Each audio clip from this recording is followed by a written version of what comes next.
एक बड़ी पुरानी कहावत है, कहते हैं अतिशय रगड़ करे जो कोई, अनल प्रकट चंदन से होई। कुछ ऐसा ही जापान के साथ हो गया है। जापान ने पहली बार रूसी फाइटर जेट पर हमला बोला है। जानेंगे क्या है मामला। तो वहीं दूसरी तरफ अमित शाह पर भड़का है बांग्लादेश और इन सब के बीच में सेना लगा रही है गुहार। आखिरकार अमित शाह ने ऐसा क्या बोल दिया कि बांग्लादेश में बड़ी हलचल मच गई है। जियोपॉलिटिक्स में बहुत कुछ चल रहा है। हमेशा की तरह CIS न्यूज नेटवर्क के इस एपिसोड में जानने को मिलेगा बहुत कुछ। आइए जानते हैं इन खबरों को विस्तार से। कई बार ऐसा देखने को मिला है ना कि कभी कभी जानबूझकर सोए हुए शैतान को जगाया जाता है। ऐसा ही कुछ इस वक्त जापान के साथ किया जा रहा है। जापान एक सोया हुआ शैतान है, वो शैतान जिसने पहले बहुत ज्यादा तबाहियां मचाई थी, पर बाद में उसने अच्छे का रास्ता ले लिया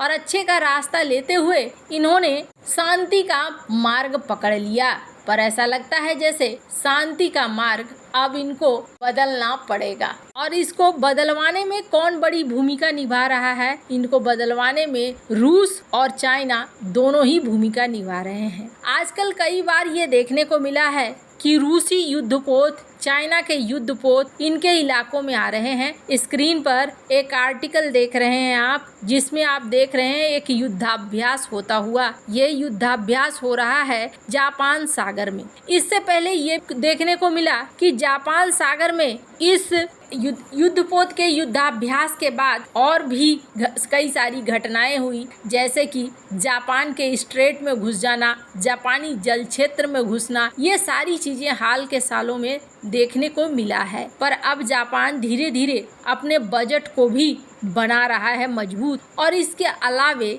जापान अब तैयार भी हो रहा है। इसी बीच क्या हुआ है, चीन और जापान के बीच मौजूद दक्षिण चीन सागर एक बार फिर विवाद में आ गया है। बुधवार को चीनी एयरक्राफ्ट कैरियर ने पहली बार जापानी जल क्षेत्र में घुसपैठ की और इसके तुरंत बाद ये देखने को मिला है कि रूसी फाइटर जेट भी घुसने लगे। लेकिन रूसी फाइटर जेट को पहली बार जापान ने जवाब दिया है। जापान ने कहा है कि रूस के गश्ती फाइटर जेट ने उसके हवाई क्षेत्र का उल्लंघन किया। दरअसल सोमवार को दोपहर 1 से 3 बजे के बीच 3 बार रूसी जेट होक्काइडो के मुख्य द्वीप पर जापान के हवाई क्षेत्र में आ गए। इस पर जापानी जेट ने पहले चेताया, फिर फ्लेयर्स का इस्तेमाल किया। ये पहली बार है जब जापान ने रूसियों को चेतावनी देने के लिए फ्लेयर्स का इस्तेमाल किया। फ्लेयर्स कैसे होते हैं? ये जो पार्टिकल होते हैं तेज रोशनी के साथ, ये पार्टिकल, इन पार्टिकल्स को निकाला और इसके तहत इन्होंने चेतावनी जारी की।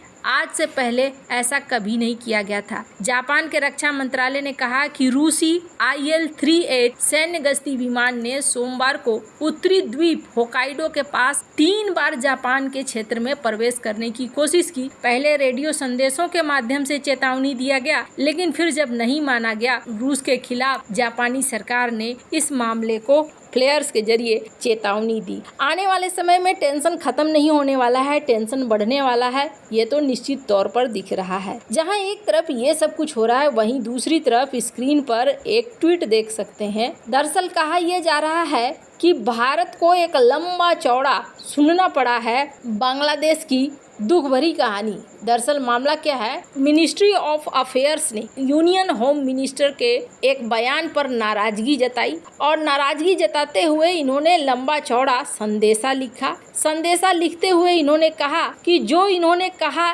ये बिल्कुल भी ठीक नहीं किया, ऐसा नहीं बोलना चाहिए। ये जो लंबा चौड़ा आप देख रहे हैं ये क्या है? इसमें बांग्लादेश अंतरिम सरकार ने एक विरोध प्रदर्शित किया है और विरोध प्रदर्शित करते हुए कहा है कि भारत के राजनीतिक नेताओं को इस तरीके से आपत्तिजनक अस्वीकार्य टिप्पणी नहीं देना चाहिए। बांग्लादेश की अंतरिम सरकार ने इस विरोध पत्र को सौंपा है भारत को।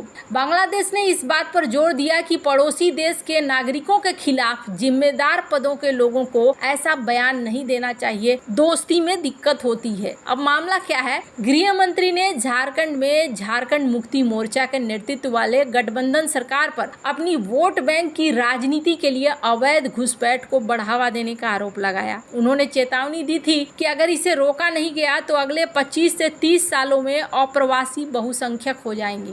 बोकारो की एक रैली में उन्होंने कहा कि राज्य में घुसपैठियों के लिए कोई जगह नहीं है। ये हमारी बेटियों से शादी कर रहे हैं, जमीन हड़प रहे हैं और समृद्ध आदिवासी संस्कृति की विरासत को नष्ट कर रहे हैं। अगर ऐसा ही चला तो 20-25 साल में ये घुसपैठिए यहाँ बहुमत में आ जाएंगे। कांग्रेस और हेमंत सरकार इन्हें नहीं रोक सकती क्योंकि ये वोट बैंक की पॉलिटिक्स करते हैं। एक बार हमें सत्ता देकर देखिए, हम हर एक घुसपैठियों को बाहर कर देंगे। गृह मंत्री ने दावा किया कि संथाल परगना में आदिवासी आबादी 44% से घटकर 28% हो गई है।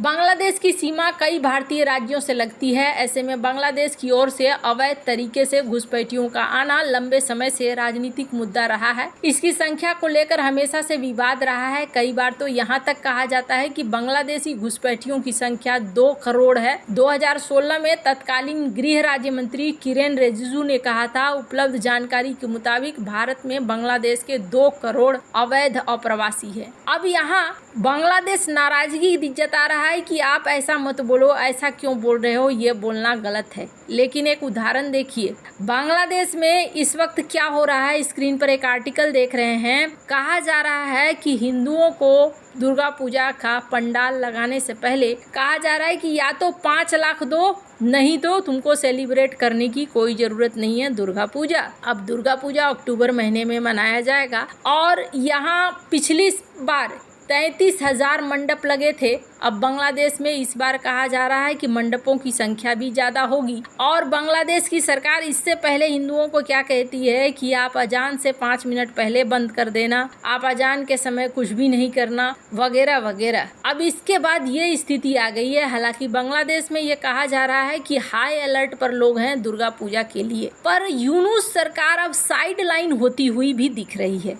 बांग्लादेश में इस वक्त क्या हो रहा है, यूनुस सरकार के खिलाफ माहौल बनता जा रहा है। और इसका सबसे बड़ा एग्जाम्पल ये देखिए कि स्क्रीन पर देख रहे हैं आप, ये बांग्लादेश के आर्मी के चीफ हैं। इन्होंने क्या रिक्वेस्ट करा है, ये सभी लोग से गुहार लगा रहे हैं, रिक्वेस्ट कर रहे हैं कि अंतरिम सरकार का सपोर्ट करो आप, अंतरिम सरकार जो चेंजेस ला रही है उसको स्वीकार करो आप। पर माना जा रहा है कि यहाँ धीरे धीरे विरोध बढ़ता जा रहा है। बांग्लादेश की सेना भी इस बात को समझती है। अभी यूएन पहुँचे हैं बांग्लादेश के जो मुखिया हैं। इसके अलावे यूएन में डॉक्टर एस जयशंकर और इनके विदेश मंत्रालय के जो प्रतिनिधि है, उन दोनों के बीच में मुलाकात भी हुई है। माना जा रहा है कि आने वाले दिनों में और भी कई सारी बड़ी हलचलें आपको देखने को मिलने वाली है यहाँ पर। वैसे बांग्लादेश में अभी स्थिति है बहुत खराब,